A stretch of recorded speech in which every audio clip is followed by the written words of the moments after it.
Okay, so I'm gonna have to start this with an admission. I have not read this guy's book, but every interview I've been seeing, every review I've been seeing, from everything I can tell, this thing's full of crap. He's judging the intelligence of a new generation by the standard of his generation, and these do not apply anymore.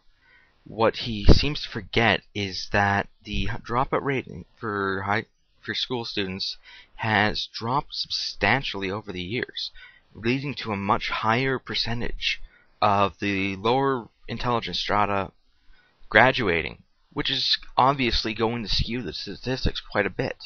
And yet he still uses all these statistics for, well, that come from high school grads. It Oddly enough, it should actually be a more significant drop in some ways than if the intelligence levels of generations were equal, which would indicate that in fact the masses of our generation might be in fact more intelligent than the masses of his. The difference is the masses of our generation get exposure. That exposure changes a lot. Now, another problem is actually when he gets into the issue of voter apathy. Now, he doesn't really touch on the actual causes of voter apathy. He seems to think that people should just vote because it's something to do. That they shouldn't need to be inspired. They shouldn't actually have something to vote for. I have to say I would very much reject that position. I think that if you're going to vote for somebody, then they need to be worth voting for. And you shouldn't have to vote against somebody. That is not what the democratic process is supposed to be about. And besides that, when you get into a system like an electoral college or your average parliamentary system, the average person's vote doesn't count for as much as it should. One vote doesn't equal one vote. To put it in terms of the way it is up here in Canada, which I'm going to do because it's what I know, basically what it is that places like Ontario and Quebec, they matter a whole lot more to federal politicians than, say, the West does, simply because they have more seats in Parliament. One vote in Alberta does not equal one vote in Ontario, and that is not democracy. Democracy is that everybody gets a vote. Everybody has an equal say. But under this system, they don't, and people realize this. People know it. They can see it. It's obvious, and so they don't vote. It's got nothing to do with any sort of lack of intelligence or anything like that. It's got to do with what people now know, and that's kind of important. Then he starts judging intelligence also based on your ability to just spew off random, useless points of information as opposed to the actual agility of your mind, the ability to actually deal with problems. Now, randomly spouting off generally useless information is also what testing's about, but I'm not going to get into the flaws of the education system here, though I think it might be highly relevant.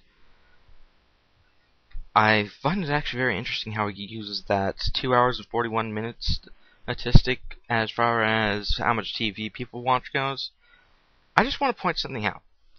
If I'm watching TV, unless it's actually something that I want to sit down and think about and really get into, which actually requires something that is somewhat intellectually stimulating, I'm usually doing something else as well. I'm usually at very least cooking or reading, or I'm looking something up online, which tends to be one of my main sources of information. See where that gets in? See where you get into with that? The internet is a place to get information from. Now, there's so many various sources out there, but regardless. Now, that brings me to the whole social networking thing. Thing about that is that, well, it's just how we communicate. If we have the tools available to us to communicate with other people, why would we not do it? Why? I don't see any single reason not to. If somehow the amount you communicate with other people is tied to your intelligence, then I gotta say, I'd submit to you that we're, by that measure, smarter. And I think audio... never mind. Reason being simply that the more you communicate with people, the more of a discourse you can have going on.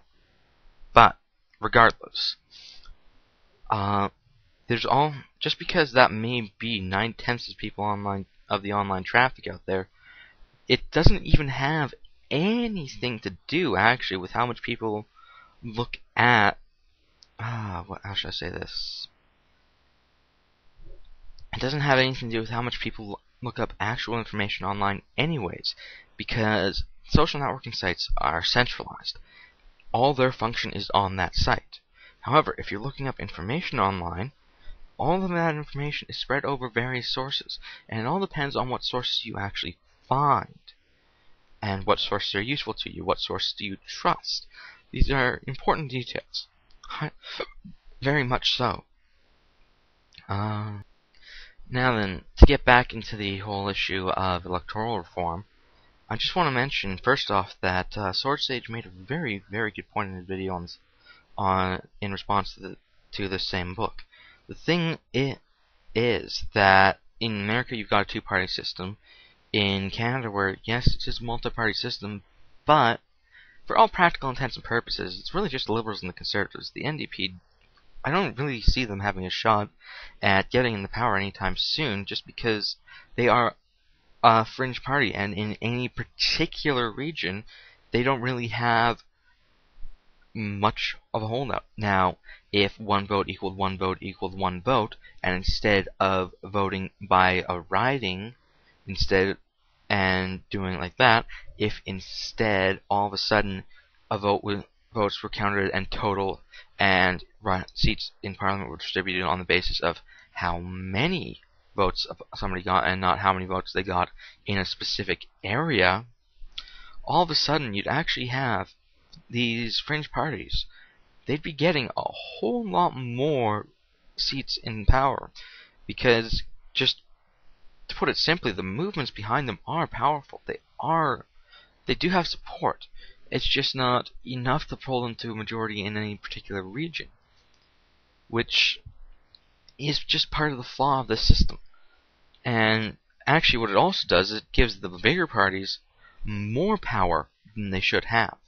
It may result in case of multi-party systems, more cases of minority government.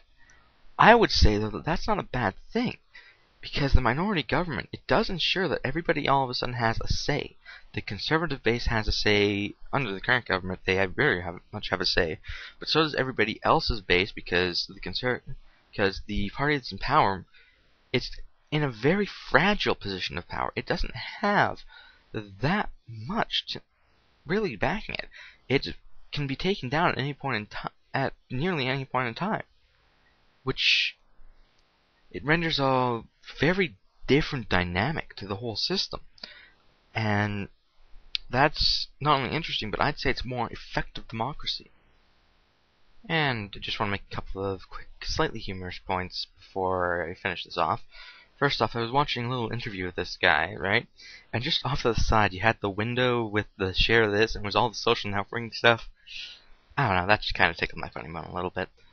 And as far as looking at the internet for people's levels of intellectuality,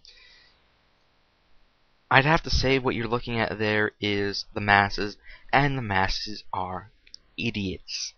The intellectual base of this generation might be smarter than the intellectual basis of his generation was at the same age, simply due to the fact that we have this information available to us, and we can be driven by our innate inherent curiosity and our thirst for knowledge.